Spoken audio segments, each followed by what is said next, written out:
life is not always easy. There are times when it feels like everything is going against us, when we face obstacles that seem insurmountable, and when we feel like giving up. This is harder than I thought. Hard?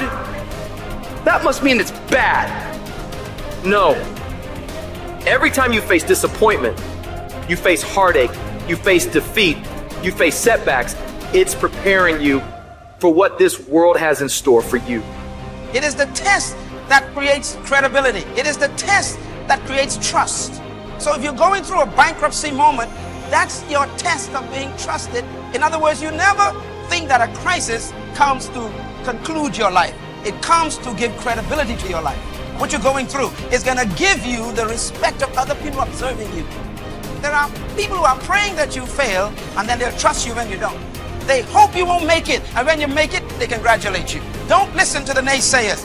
Accept the test as part of you becoming a successful person. Successful people are always survival testimonies. They weren't born successful. Success is a result of going through a furnace, sleeping with lions, being torn apart, being ripped apart, being criticized and attacked. Success is what people think of you after they try to kill you. Life gonna whip your butt. Life is gonna bully you. Stop whining. Stop crying. Nobody cares. Be demanding. Let it hit you, but don't let it punk you. This is not an opposition. This is an opportunity. I don't care if you've been beaten to the floor, if your legs are too tired to lift that weight. Break through that barrier and create new ones for you and for others to show off. Get back up and live life. If I really work hard and use my mind and I get creative, there's something out there that I haven't discovered. There's always an answer. You can do more than you think you can do. You can have more than you think you can have. The possibilities for you are unlimited. If you're coming back from adversity and devastation, it's unlimited of what you can do. There's no guarantee that because somebody is now down on their luck, they can never come back. Who can guarantee that you can't make? No one can do that. You don't know what the possibilities are for your life. You want your stuff? It's necessary you take responsibility for it. That you make it happen, that you don't give up, that you don't take any objection or disappointment or defeats personally, that you keep on keeping on, that you don't decide that I can't make it because you can't see the light at the end of the tunnel, that you realize that's a part of the program. That's how I conquer, and that's how nobody has ever beaten me yet. I have never met anybody who became incredibly successful until they had suffered and sweated and sacrificed and kept their focus and fought through tears and trials and tests. And if you have a dream and you commit to it, it will come to pass. There's something that you could do that would radically change your life. Somebody could take the hand you've been dealt and win with it. Same circumstances, same ideas. They would do it through what they thought about your life. But we don't need somebody, because we got you. You are the one.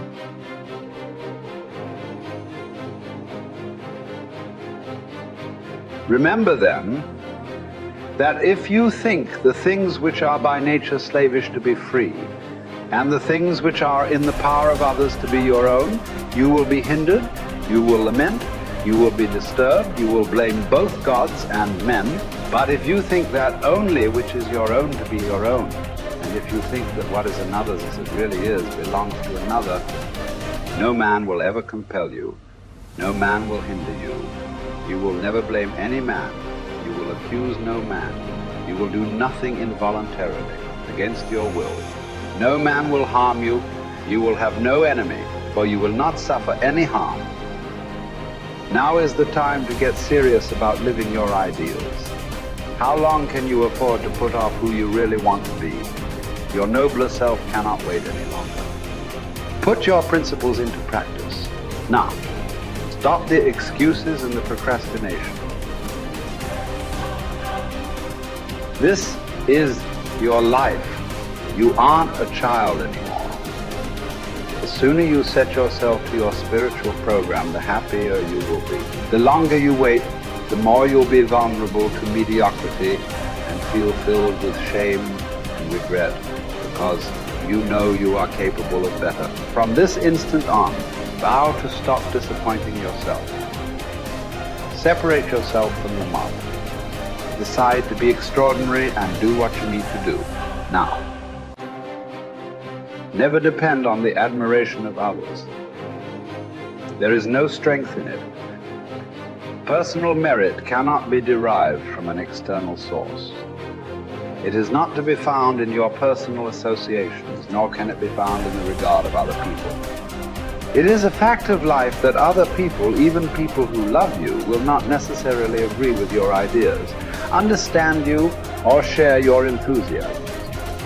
Grow up. Who cares what other people think about you? Caretake this moment. Immerse yourself in its particulars. Respond to this person, this challenge, this deed. Quit the evasions. Stop giving yourself needless trouble. It is time to really live, to fully inhabit the situation you happen to be in now. You are not some disinterested bystander. Participate. Exert yourself. It was Benjamin Disraeli. He says, nothing can resist the will of a people that will stake even their existence on the extent of their purpose for good. That when you dedicate your life to something, you bring on some powers in the universe that works through you to bring about changes that you would never ever know unless you have dedicated yourself. I'm reminded of a young guy who was on a bus, a little young fellow, and some kids were picking at him, some bigger guys, and they kept on thumping him on the head and hiding their hands. And so he got tired of them doing that, and he stood up so he would not be around them, out of their reach. And they took him and said, sit down. They set him down. And he stood back up and said, I don't want to sit down. They said, sit down. Didn't we tell you? And they pushed him back down. I don't want to sit down. They said, sit down. And they held him down. And he looked at him, he said, you might hold me down, but I'm standing up inside myself. And what we have got to do is know that there's something about you, there's something about us, there's a power in you that regardless of what happens to you, you can stand up inside of yourself. I think that's what the poet meant when he says, out of the night that covers me, black as a pit from pole to pole, I thank whatever gods there may be for my unconquerable soul. You have an unconquerable soul. Something that George Bernard Shaw said that I think has some power for us. I'd like to share it with you. He said, this is the true joy in life. And one of the things that he said, and I loved when he talked about man and Superman, he said that we should establish a tribunal where people would be required to come once a year to give a reason why they should be permitted to go on living for the next year. Can you imagine all the do-nothings? Hopping from one foot to the other, trying to give some justification why they should be allowed to live for the next year? Well, what do you do? I drank a little bit. What are you contributing to life? I go to work every day. No, are you making a difference in the universe? Why should we allow you to continue to occupy this space? Can I come back to that one? This is a true joy in life. The being used for a purpose recognized by yourself as a mighty one. Being a force of nature instead of a feverish, selfish little clod of ailments and grievances, complaining that the world will not devote itself to making you happy. I am of the opinion, George Bernard Shaw goes on to say, that my life belongs to the whole community.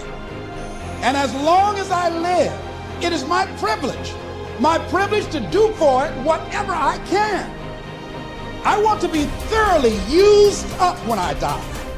For the harder I work, the more I live. I rejoice in life for its own sake. Life is no brief candle for me. It is a sort of splendid torch which I've got a hold of for the moment. And I want to make it burn as brightly as possible before handing it on to future generations.